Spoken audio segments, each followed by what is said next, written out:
warahmatullahi wabarakatuh. Halo, saya Latifah Azhara, mahasiswa program studi Tadris Bahasa Inggris.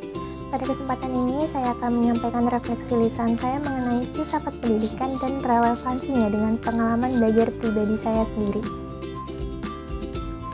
Menurut saya, filsafat pendidikan itu sangat relevan dengan pengalaman belajar yang saya alami sejak sekolah hingga kuliah. Sebelum mempelajari mata kuliah ini, saya sering menganggap filsafat pendidikan itu hanya teori yang agak berat dan sulit dipahami. Saya berpikir belajar itu ya sekedar datang ke kelas, dengan penjelasan dosen, kerjain tugas, lalu dapat nilai. Tapi setelah mempelajari filsafat pendidikan, pandangan saya mulai berubah.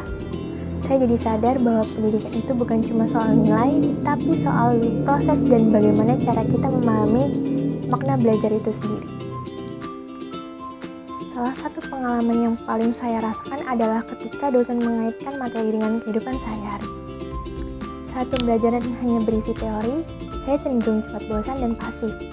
Tapi, ketika dosen memberi contoh nyata dan mengajak diskusi, saya jadi lebih tertarik, lebih paham, dan berani menyampaikan pendapat. Dari situ, saya merasa bahwa belajar akan lebih bermakna kalau kita dilibatkan secara aktif.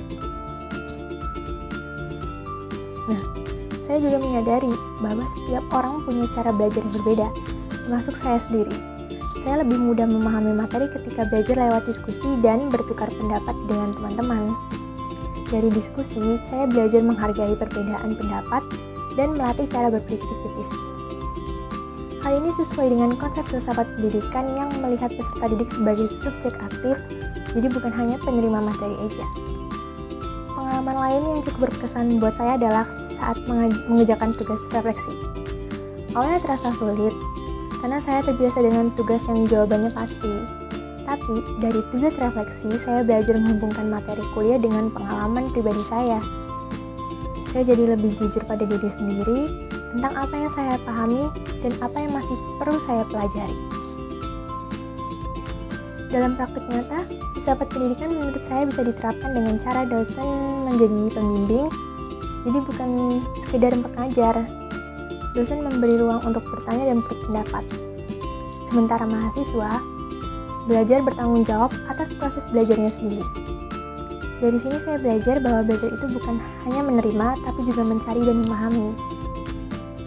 Dalam kehidupan sehari-hari, saya juga mulai melihat bahwa belajar bisa datang dari mana aja. Dari pengalaman gagal memahami materi dan diskusi kecil dengan teman, bahkan dari kesalahan yang pernah saya buat, semua itu menjadi bagian dari proses belajar saya. Dan sebagai calon pendidik, pengalaman ini membuat saya ingin menjadi guru yang tidak hanya fokus menyampaikan materi, tetapi juga memahami kebutuhan siswa dan menghargai perbedaan mereka. Saya ingin menciptakan suasana belajar yang nyaman, aktif, dan bermakna. Sebagai penutup, saya menyimpulkan bahwa filsafat pendidikan membantu saya memahami bahwa pendidikan adalah proses yang terus berjalan dan tidak berhenti di ruang kelas. Terima kasih sudah mendengarkan. Saya akhiri. Wassalamualaikum warahmatullahi wabarakatuh.